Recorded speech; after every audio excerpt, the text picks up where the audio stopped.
Kent Science Park is a vibrant community of innovative professionals.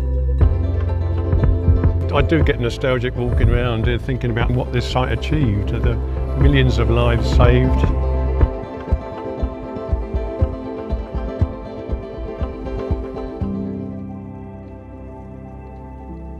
I first came here in about 1970. It was the prime example at the time of the then new laboratory buildings being built in close proximity to a listed farmhouse.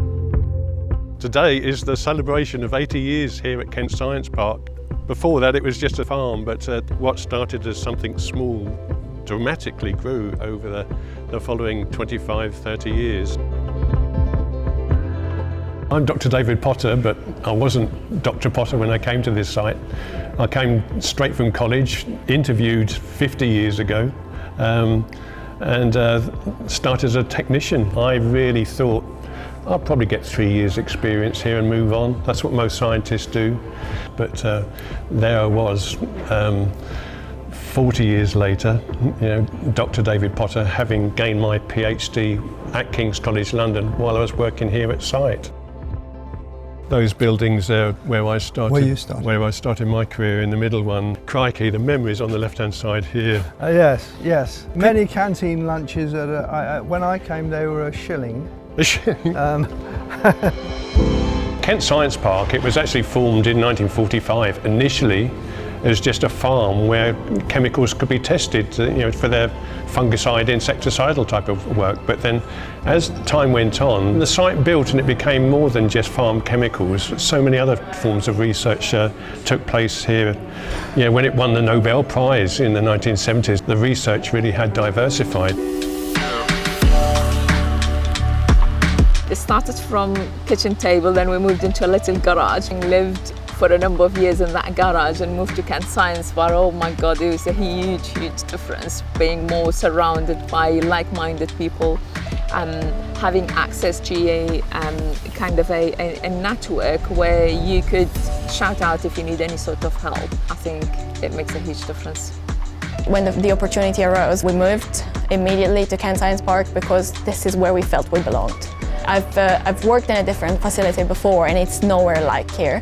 You can feel the legacy while walking through the park. Our staff morale has gone up, and I do believe it's because of the community around us. The mentors, innovators around us are really inspiring people.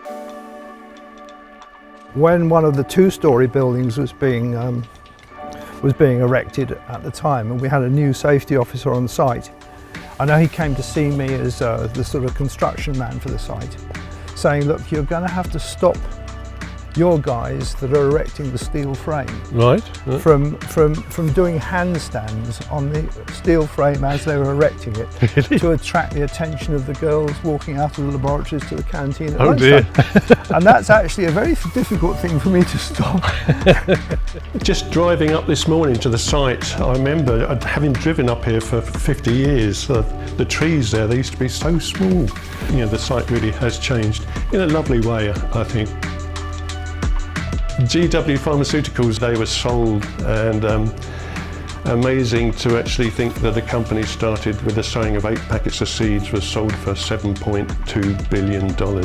It's one of the biggest success stories in the biotech industry, and happened here at Kent Science Park.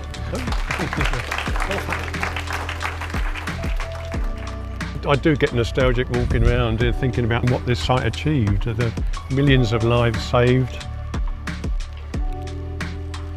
So in 2013, AD started at the Kent Science Park and started our research and development labs. Ordinarily, a bacteriological identification might take up to 5 days, but we can do that 5 days' work in 2 minutes. You may have a room in a hospital that you're keeping closed for a potential contaminant, and you could be waiting 5 days for that. Being able to get a result out on the same day as opposed to taking 5 days for it could be the difference between a hospital room being open and a hospital room being closed. We know that we are helping. There's genuine value and worth to what we've done. It's like a village. I think the culture instantly attracted us. We got a feeling that the ecosystem here and the ethos is different.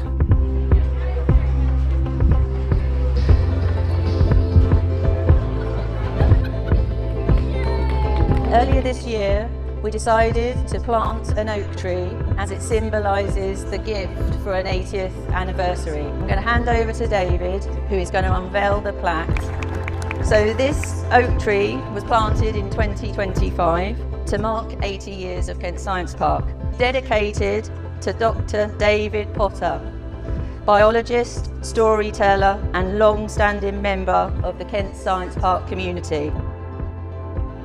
I was somewhat overcome, emotional, proud, obviously. I hope he's here long enough to have a bench put underneath him. Now there's this new atmosphere on site. It's funny, for me, having been here for it's 50 years, I've seen it go up, Yes. and I've seen it go down, Yes. and then I've seen it come Now back it's up the other coming up side. You just feel that this site is on the ascendant. Kent Science Park's going to be growing in size for years to come, I think. Do you think in another 80 years there'll be somebody like you and like me walking around and having a similar conversation? I'm sure there will be. I hope so. Yeah, I do. I really do. Because like everything else, life moves on. I just hope in 80 years' time people will look back and thinking, wow, it just kept on going, didn't it? Just kept on going.